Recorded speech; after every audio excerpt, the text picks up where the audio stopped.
Hello everyone. তো আমি আজকে বানাবো বড়ইয়ের আচার। তো বড়ই আচার বানানোর জন্য প্রথমে নিয়ে নেব বড়ইগুলোকে সুন্দর করে ধুয়ে দিয়ে দেব 5-10 মিনিটের জন্য রোদ্রে। তারপর দেখো একটা গুঁড়ো মশলা বানানোর জন্য শুকনো লঙ্কা আর মিষ্টি জিরাকে একটু টেলে গুঁড়ো করে নিয়েছি, দেখো কি সুন্দর করে একদম।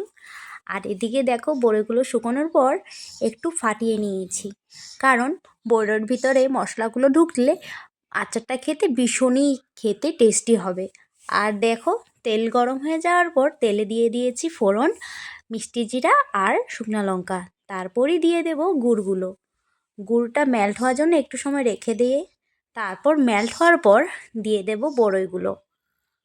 তো দেখো বড়ির আচারটা না আমার ভীষণই ভালো লাগে খেতে, তার জন্য আমি আচার ভীষণ ভালোবাসি, তার জন্য আচার বানাইও অনেক।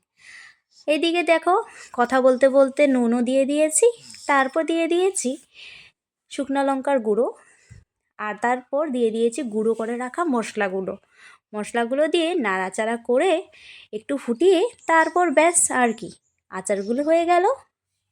দেখো দেখতেও ভীষণ লোভনীয় লাগছে। তো তোমরা আমার মতো কে কে এইরকমভাবে আচার বানাও আমাকে নিশ্চয় জানিও। টাটা।